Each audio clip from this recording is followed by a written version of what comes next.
আসসালামু আলাইকুম সুপ্রিয় শিক্ষার্থী বন্ধুরা, আশা করি তোমরা সবাই ভালো আছো। সেই সাথে ধন্যবাদ জানাই আমাদের টিভি সেটের সামনে এই মুহূর্তে যে সম্মানিত অভিভাবক বৃন্দ রয়েছেন, তাদের প্রতি রইল আন্তরিক ভালোবাসা। প্রিয় শিক্ষার্থী বন্ধুরা, আমরা বিরামপুর আইসিটি স্কুলের যে অনলাইনে যে লাইভ ক্লাসগুলো চালিয়ে যাচ্ছি, এই জন্য আমরা বিরামপুর আইসিটি স্কুলকে আন্তরিক শুভেচ্ছা এবং ধন্যবাদ জ্ঞাপন করি। প্রিয় শিক্ষার্থী বন্ধুরা, আমরা আজকে যে বিষয়গুলো আলোচনা করব পঞ্চম শ্রেণী থেকে, এর পূর্বে একটি কথা না বললেই নয়। আজকের যে আলোচনার যে বিষয়টি আমরা দেখে নেব একটু পরেই। প্রিয় শিক্ষার্থী বন্ধুরা, তাহলে আমরা চলে যেতে পারি আমাদের যে মূল ক্লাস, সেই ক্লাসে। আমরা দেখে নেব আমার বাংলা বই পঞ্চম শ্রেণী, বীরের রক্তে স্বাধীন এ দেশ। আমরা দেখতে পাচ্ছি যে বীর একজন সাহসী মানুষ যখন তার জীবনের যে পিছুটান, এই জায়গা থেকে নিজেকে স্বাধীনভাবে মুক্ত রেখে তার যে অদম্য সাহস, প্রবল ইচ্ছাশক্তি, সেই ইচ্ছাশক্তির বহিঃপ্রকাশ হচ্ছে আমাদের এই যে বীরের রক্তে স্বাধীন দেশ। অর্থাৎ নিজের জীবনকে বিসর্জন দিয়ে যারা অকাতরে এ দেশকে পরাধীনতা থেকে মুক্ত করতে সক্ষম হয়েছিলেন, তাদের যে সম্মাননা, তাদের যে আমরা আখ্যায়িত করে থাকি বীর।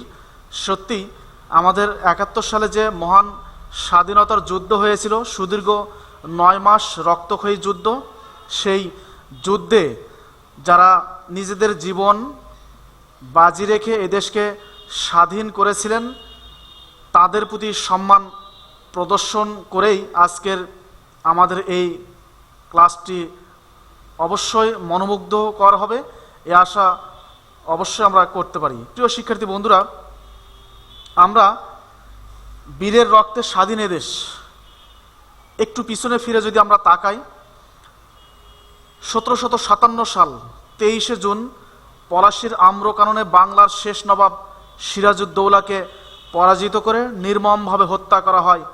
সেই থেকে ১৯৪৭ সাল পর্যন্ত একটানা ১৯০ বছর ইংরেজরা আমাদের শাসন, শোষণ, নির্যাতনের স্টিম রোলার চালিয়েছিল। সেই থেকে হাঁটি হাঁটি পা পা করে ১৯৪৭ সালে যখন আমরা আবার বিভক্ত হলাম, দুটি রাষ্ট্রের জন্ম হলো, একটি পাকিস্তান আর একটি হিন্দুস্তান।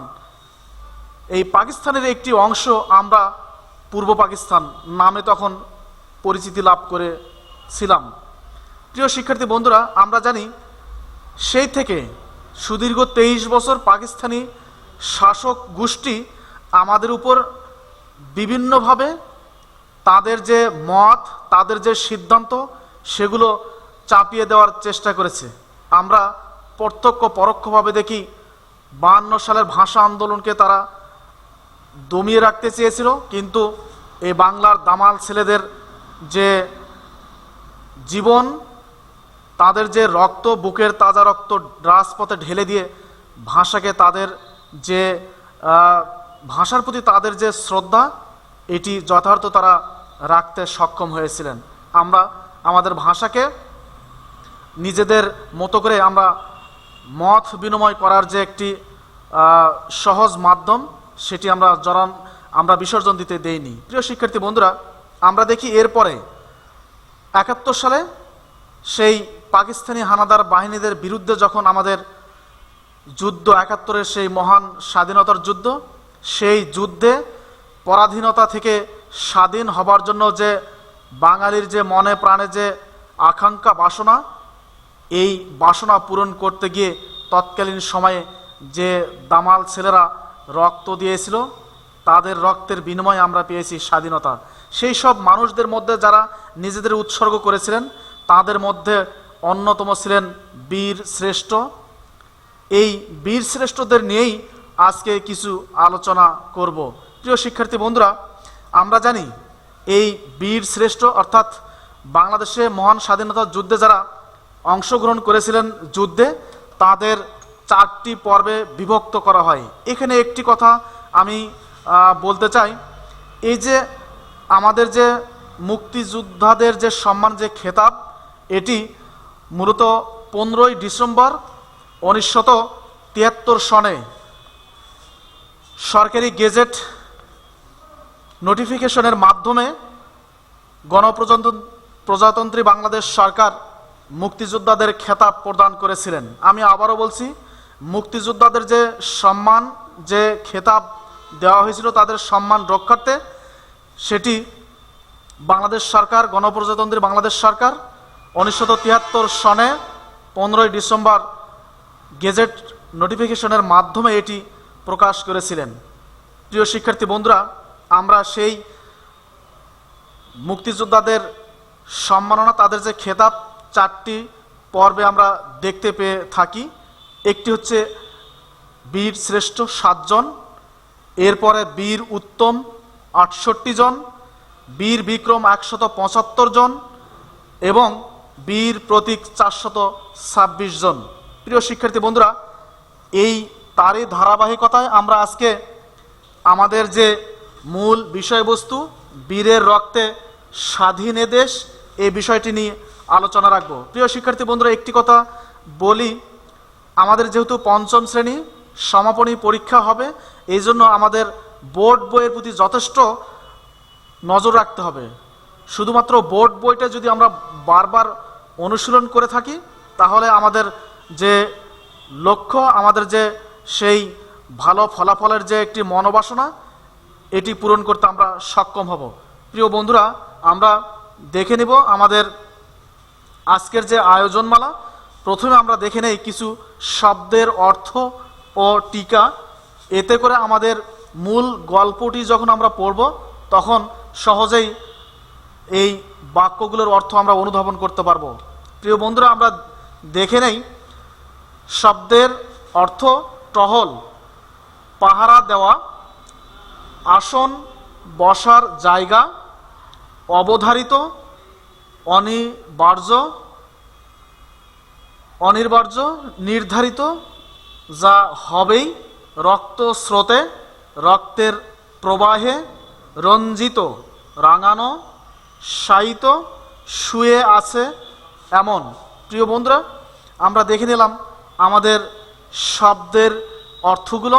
আমরা এই পর্যায়ে দেখতে পাচ্ছি আমাদের বীরের রক্তে স্বাধীন এদেশ মূল যে পাঠ্য বইয়ের যে গল্পটি, এই বিষয়টি আমরা এখন যদি আলোচনা রাখি, এর পূর্বে অবশ্যই তোমাদের করণীয় বোর্ড বইটা নিজ নিজ জায়গা থেকে তোমরা বের করে এই গল্পের সাথে তোমাদের যে মনোসংযোগ, এটিকে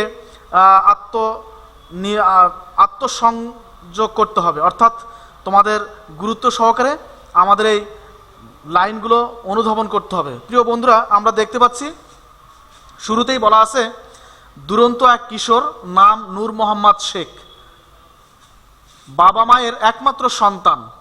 নাটক, থিয়েটার আর গানের প্রতি তার প্রবল অনুরাগ।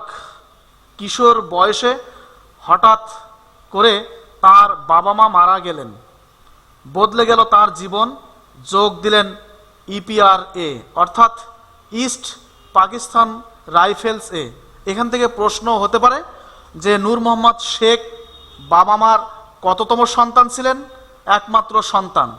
তার কোন কোন বিষয়ের প্রতি অনুরাগ অর্থাৎ ভালোবাসা ছিল? নাটক, থিয়েটার আর গানের প্রতি। প্রিয় বন্ধুরা, আমরা আরেকটি প্রশ্ন এখান থেকে করতে পারি যে নূর মোহাম্মদ শেখ কোথায় যোগদান করেছিলেন? EPRA অর্থাৎ ইস্ট পাকিস্তান রাইফেলস এ, পূর্ব পাকিস্তানের যে। প্রিয় শিক্ষার্থী বন্ধুরা, আমরা দেখে নেই সময়টা 1971 সালের 5ই সেপ্টেম্বর, যশোরের পাকিস্তানি ছুটিপুর ক্যাম্প। অর্থাৎ এখানে একটি ক্যাম্প, ব্যারাক যেখানে অবস্থান করেন। আমরা এই নূর মোহাম্মদ শেখের যে বিষয়গুলো দেখি, আমাদের মহান স্বাধীনতার সময় যে সেক্টরগুলো ছিল, এই নূর মোহাম্মদ শেখ ৮ নং সেক্টরের অধীনে তিনি কাজ করেছিলেন। আমরা দেখতে পাচ্ছি ৮ নং সেক্টরে তিনি কাজ করেছিলেন। প্রিয় শিক্ষার্থী বন্ধুরা, আমরা জানি 11টি সেক্টরে এই স্বাধীনতার সময় বিভক্ত হয়েছিল, যাতে করে সহজে আমরা শত্রুদের মোকাবেলা করতে পারি এবং আমাদের যে পরিকল্পনা, এই পরিকল্পনা যেন বাস্তবায়ন করতে পারি। এবং মুক্তিযুদ্ধে 4টি ফোর্স ছিল। আমরা জানি এই 4টি ফোর্স খুব গুরুত্বপূর্ণ। Z force, lieutenant colonel Ziaur Rahman, এরপরে ছিল আমাদের এস ফোর্স অর্থাৎ এস শফিউল্লাহ ছিলেন, কে ফোর্স ছিল খালেদ মোশাররফ ছিলেন। প্রিয় শিক্ষার্থী বন্ধুরা, এগুলো আমাদের যুদ্ধক্ষেত্রের যে অগ্রণী ভূমিকা, যে দিক নির্দেশনা, মূলত তাদের মাধ্যমে আমরা পেয়েছিলাম। আমরা দেখতে পাচ্ছি যশোরের পাকিস্তানি ছুটিপুর ক্যাম্প। এখানে প্রশ্ন আসতে পারে যে ছুটিপুর ক্যাম্প কোথায় অবস্থিত? যশোরে একটু দূরেই গোয়ালহাটি গ্রামে টহল দিচ্ছিলেন 5 মুক্তিযোদ্ধা। প্রশ্ন আসতে পারে কয়জন মুক্তিযোদ্ধা টহল দিচ্ছিলেন? 5 জন। কোথায় দিচ্ছিলেন? যে যশোরের যে পাকিস্তানি ছুটিপুর ক্যাম্প ছিল সেখান থেকে একটু দূরেই গোয়ালহাটি গ্রামে। এদের নেতৃত্বে ছিলেন ল্যান্স নায়ক নূর মোহাম্মদ শেখ। ল্যান্স নায়ক একটি পদবী, উপাধি। পাকিস্তানি সেনারা টের পেয়ে যায় মুক্তিযোদ্ধাদের অবস্থান।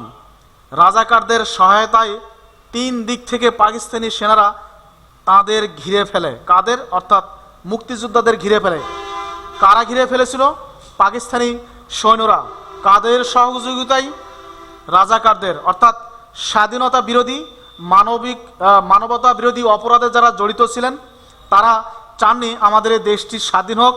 তারাই মূলত পাকিস্তানি সৈন্যদের সাথে হাত মিলিয়েছিলেন এবং তারাই আমাদের সবচেয়ে বেশি ক্ষতি করেছিলেন। কিন্তু মুক্তিযোদ্ধারা দম্বার পাত্র নন।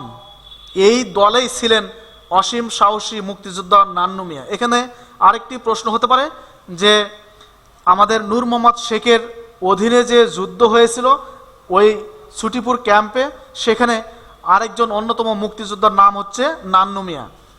এই দলেই ছিলেন তিনি। কিন্তু প্রতিপক্ষের একটা গুলি হঠাৎ এসে লাগে তার গায়ে। কার গায়ে লাগলো? মুক্তিযোদ্ধা নান্নু মিয়ার গায়ে। কার গুলি? শত্রুপক্ষের গুলি। পাকিস্তানি বাহিনীদের গুলি এসে নান্নু মিয়ার গায়ে লেগে গেল।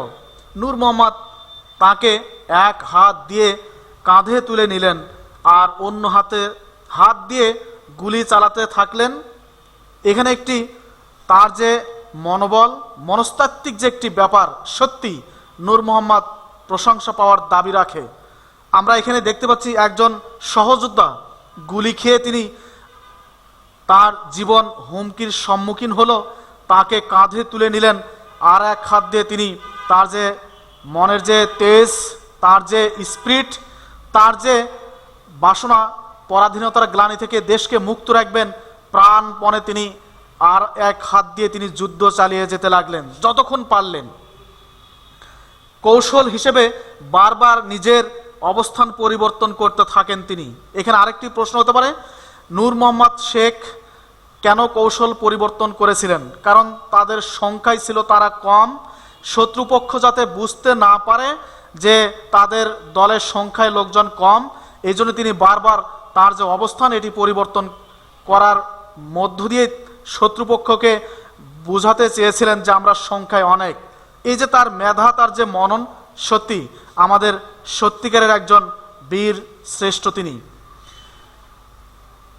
উদ্দেশ্য একজন নন, অনেক মুক্তিযোদ্ধা যুদ্ধ করেছেন শত্রুদের এরকম একটা ধারণা দেওয়া। সংখ্যায় কম বলে সহযোদ্ধাদের নির্দেশ দিলেন পিছিয়ে গিয়ে অবস্থান নিতে। নিজের জীবনের মায়া ত্যাগ করলেন। নিজেকে উৎসর্গ করার জন্যই হয়তোবা তার ভিতরে একটি বাসনা কাজ করছিল, আকাঙ্ক্ষা কাজ করেছিল, যার কারণে নিজের সহযোদ্ধাদের পিছিয়ে যাওয়ার নির্দেশ দিলেন এবং তিনি সামনের থেকে গোলা ছুটতে থাকেন। কিন্তু হঠাৎ মর্টারের একটা গোলা এসে লাগলো তার গায়ে। একটি প্রশ্ন এখানে যে নূর মোহাম্মদ শেখের গায়ে কিসের আঘাত? মর্টারের একটি গুলি, গোলার আঘাতে চূর্ণ বিচূর্ণ হয়ে গেল তার পা। তিনি বুঝতে পারলেন মৃত্যু আসন্ন। যতক্ষণ সম্ভব গুলি চালাতে চালাতে তিনি শহীদ হলেন। প্রিয় শিক্ষার্থী বন্ধুরা, সত্যি একজন বীরের বেশেই তার উত্থান এবং বীরের বেশেই তার যে পৃথিবী থেকে বিদায়, এটি প্রশংসার দাবিদার। আমরা দেখতে পাচ্ছি নিজের জীবনকে তুচ্ছ করে নূর মোহাম্মদ শেখ এভাবেই রক্ষা করেছিলেন মুক্তিযোদ্ধাদের জীবন। এখানে একটি প্রশ্ন আসতে পারে যে মুক্তিযোদ্ধাদের জীবন কিভাবে রক্ষা করেছিলেন নূর মোহাম্মদ?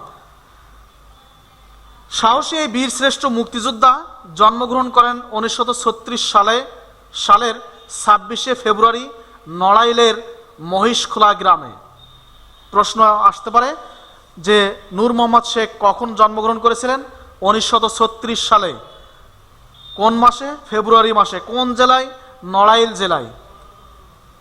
এরকমই আরেক যোদ্ধা বীরশ্রেষ্ঠ ল্যান্স নায়ক মুন্সি আব্দুর রউফ 1943 সালের 8ই মে ফরিদপুর জেলায় বোয়ালমারী থানার সালামতপুর গ্রামে জন্মগ্রহণ করেন। আমরা দেখতে পাচ্ছি যে এই নূর মোহাম্মদ এবং মুন্সি আব্দুর রউফ দুজনেই ল্যান্স নায়ক ছিলেন এবং 43 সালে জন্মগ্রহণ করেন মুন্সি আব্দুর রউফ, আর 36 সালে জন্মগ্রহণ করেন নূর মোহাম্মদ। ছেলেবেলায় দারুণ দুরন্ত ছিলেন। তিনিও ইপিআর বাহিনীতে যোগ দেন, মেশিন চালক হিসেবে সুনাম অর্জন করেন। অর্থাৎ আব্দুর রউফের একটি বিশেষণ ছিল, তিনি মেশিন চালাতে খুব পারদর্শী ছিলেন। মুক্তিযুদ্ধ শুরু হলে ইস্ট বেঙ্গল রেজিমেন্টের বাঙালি সৈনিকদের মতো মুক্তিযুদ্ধে ঝাঁপিয়ে পড়েন। দিনটি ছিল 71-এর 8ই এপ্রিল। ওই দিন মুক্তিযোদ্ধারা পাকিস্তানি নৌসেনাদের উপর আক্রমণ করবে। এখানে একটি প্রশ্ন, পাকিস্তানি নৌসেনারা মুক্তিযোদ্ধাদের উপর কত তারিখে আক্রমণ চালানোর পরিকল্পনা করেছিল? 8 এপ্রিল। এজন্য তারা মহালছড়ির কাছে বুড়িঘাট এলাকার চিংড়ি খালের দুই পাশে অবস্থান গ্রহণ করেন। অর্থাৎ মহালছড়ির বুড়িঘাটে কারা অবস্থান করেছিলেন? পাকিস্তানি সৈন্যরা। উদ্দেশ্য কি ছিল? মুক্তিযোদ্ধাদের উপর তারা আক্রমণ চালাবে। পাকিস্তানি সৈন্যরা মুক্তিযোদ্ধাদের আক্রমণ করতে এগিয়ে আসে, সাথে নিয়ে আসে 7টি স্পিড বোট আর 2টি মোটর লঞ্চ। প্রশ্ন, পাকিস্তানি সৈন্যরা কতটি স্পিড বোট নিয়ে এসেছিল? 7টি। এবং মোটর লঞ্চ কতটি ছিল? 2টি। স্বল্প সংখ্যক মুক্তিযোদ্ধার মৃত্যু ছিল অবধারিত, অর্থাৎ সংখ্যায় মুক্তিযোদ্ধারা ছিলেন কম। তারা জানতেন তাদের মৃত্যু অবধারিত, তবু মুক্তিযোদ্ধারা পালিয়ে যায়নি। আব্দুর রউফ নিজেই দায়িত্ব নিলেন নিজের জীবন দিয়ে সবাইকে রক্ষা করার। হালকা একটা মেশিন গান হাতে তুলে নিয়ে গুলি ছুঁড়তে ছুঁড়ে শত্রুদের রুখে দিতে থাকলেন। সহযোদ্ধাদের বললেন নিরাপদে সরে যেতে। মুক্তিযোদ্ধাদের আক্রমণে পাকিস্তানিদের 7টি স্পিড বোট ডুবে গেল। প্রশ্ন, স্পিড বোটটি কিভাবে ডুবে গেল? এই মুক্তিযোদ্ধাদের যে আক্রমণ, সেই আক্রমণের ফলেই তাদের যে স্পিড বোট সেটি ডুবে গেল। বাকি লঞ্চ দুটো থেকে গুলি ছুটতে ছুটতে তারা পিছু হটতে থাকলো। এরকম মুহূর্তেই হঠাৎ একটা গোলা এসে পড়ল তার উপর। তিনি শহীদ হলেন। তিনি বলতে আমাদের বীরশ্রেষ্ঠ মুন্সি আব্দুর রউফ শহীদ হলেন। বীরের রক্তস্রোতে রঞ্জিত হলো মাটি। রাঙামাটি জেলার বোট বাজারের কাছে নানিয়ার চরের চিংড়ি খালের কাছাকাছি একটি টিলার উপর সমাহিত হন বীরশ্রেষ্ঠ মুন্সি আব্দুর রউফ। পরবর্তী সময়ে সমাধিকে স্মৃতিস্তম্ভে রূপান্তরিত করে সরকার। আমরা এখানে আরেকটি প্রশ্ন করতে পারি যে আব্দুর রউফের যে মৃত্যুদেহ কোথায় সমাহিত করা হয়েছিল। আমরা দেখতে পাচ্ছি যে রাঙামাটি জেলার বোট বাজারের কাছে নানিয়ার চরের। প্রিয় বন্ধুরা, এই বিষয়গুলো আমরা গুরুত্ব সহকারে দেখব, কারণ এটা শুধু আমাদের গল্প নয়, এটা আমাদের অতীত, ঐতিহ্য, ইতিহাস এবং শ্রেষ্ঠ সন্তান তারা জাতির। প্রিয় শিক্ষার্থী বন্ধুরা, আমরা তো যুদ্ধ দেখিনি, আমরা এই গল্প থেকে যেন এই তৎকালীন সময়ের যে সামাজিক অবস্থা, রাজনৈতিক যে প্রেক্ষাপট, মানুষকে যে পাখির মতো গুলি করে মারতে পারে, এটি আমাদের সত্যি বেদনাদায়ক হয়ে থাকবে। আমরা যেন এই বিষয়গুলো গুরুত্ব সহকারে দেখি এবং নিজের প্রতি, দেশপ্রেমের প্রতি এবং সাধারণ মানুষের প্রতি যে দায়িত্ব কর্তব্য, সেই জায়গাগুলো যেন যথেষ্ট কর্তব্যতার সাথে পালন করি, তাহলে আমরা দেশপ্রেমিক হিসেবে পরিচয় দিতে পারবো। আমরা দেখতে পাচ্ছি ৭১-এ পাকিস্তানি সেনাবাহিনীর বিরুদ্ধে কতভাবেই না যুদ্ধ করতে হয়েছিল আমাদের। এই যুদ্ধে জয়ী বাহিনী হিসেবে মুক্তিযোদ্ধারা বয়ে এনেছে অসীম গৌরব। এরকমই এক যুদ্ধে শহীদ হন বীরশ্রেষ্ঠ মোহাম্মদ রুহুল আমিন। তিনি আরেকজন বীরশ্রেষ্ঠ, ৭ জন বীরশ্রেষ্ঠের মধ্যে রুহুল আমিন ছিলেন একজন। আমরা জানি এই বীরশ্রেষ্ঠ রুহুল আমিন ডিসেম্বরের ১০ তারিখ মুক্তিযুদ্ধের শেষ প্রান্তে আমরা সেই সময় তার বিদায় ঘণ্টা বাজিয়েছিল। রুহুল আমিন জন্মগ্রহণ করেছিলেন ১৯৫৩ সালে। আবারও বলছি, বীরশ্রেষ্ঠ রুহুল আমিন জন্মগ্রহণ করেছিলেন ১৯৫৩ সালে এবং তিনি যে সেক্টরে ছিলেন ১০ নম্বর সেক্টর। আমরা জানি এই ১০ নম্বর সেক্টর একটি গুরুত্বপূর্ণ সেক্টর ছিল। মুক্তিযুদ্ধের শেষ প্রান্তে আমরা মুক্তিযোদ্ধাদের নৌজাহাজ বিএনএস পলাশ এবং বিএনএস পদ্মা মংলা বন্দর দখল করে নিয়েছে। আমরা এখানে একটি প্রশ্ন রেখে দিতে পারি যে মুক্তিযোদ্ধাদের নৌজাহান দুটির নাম কি ছিল? বিএনএস পলাশ এবং বিএনএস পদ্মা মংলা বন্দর দখল করে নিয়েছে। এবার খুলনা দখল লক্ষ্য। ভৈরব নদী বেয়ে খুলনার দিকে ধেয়ে আসছেন তারা। জাহাজ দুটি খুলনার কাছাকাছি চলে আসে, এমন সময় একটা বোমারু বিমান থেকে জাহাজ দুটির উপর বোমা এসে পড়ে। তাহলে জাহাজ দুটি কোথায় এসেছিল? খুলনার কাছাকাছি। রুহুল আমিন বিএনএস পলাশের ইঞ্জিন রুমে ছিলেন। ইঞ্জিন রুমের উপর বোমা পড়েছিল। ইঞ্জিন বিকল হয়ে আগুন ধরে গিয়েছিল পলাশে। তার ডান হাতটি উড়ে গিয়েছিল। তিনি আহত অবস্থায় ঝাঁপ দিয়ে নদী সাঁতরে পাড়ে উঠলেন। সত্যি একটি মর্মান্তিক ঘটনা। চোখে না দেখলে হয়তো আমরা অনুভব করতে পারবো না, কিন্তু যদি সত্যিকারে আমরা একজন দেশপ্রেমিক হয়ে থাকি, দেশকে ভালোবেসে থাকি, তাহলে এই জাতির শ্রেষ্ঠ সন্তানের তৎকালীন করুণ অবস্থা আমরা মন থেকে অনুভব যদি করি, তাহলে বুঝতে পারবো কতটা ভয়াবহ পরিস্থিতি ছিল। যখনই তার উপর যে আঘাত করা হলো, তার একটি হাত উড়ে গেল। তিনি আহত অবস্থায় নদীতে ঝাঁপ দিলেন এবং চেষ্টা করলেন প্রাণপণে শত্রুদের বিরুদ্ধে লড়তে। বোমার আঘাত থেকে তিনি রক্ষা পেলেন, কিন্তু রাজাকারদের হাতে নির্মমভাবে মৃত্যু হলো তার। তিনি বোমার হাত থেকে রক্ষা পেলেও রাজাকাররা তাকে বাঁচতে দেয়নি, নির্মমভাবে তাকে হত্যা করেছিল। এখান থেকে কি প্রমাণিত হয় না যে আমাদের দেশের তৎকালীন সময়ে কত বড় তারা শত্রু ছিল? তারা কখনোই চায়নি এদেশ স্বাধীন হোক। তিনি শহীদ হলেন খুলনা শিপইয়ার্ডের কাছেই, চিরনিদ্রায় শায়িত আছেন এই বীর মুক্তিযোদ্ধা। এখানে একটি স্মৃতিস্তম্ভ নির্মাণ করা হয়েছে। বাংলাদেশ আজ মুক্ত, লক্ষ প্রাণের বিনিময়ে আমরা 71 সালের 16ই ডিসেম্বর বিজয় অর্জন করি।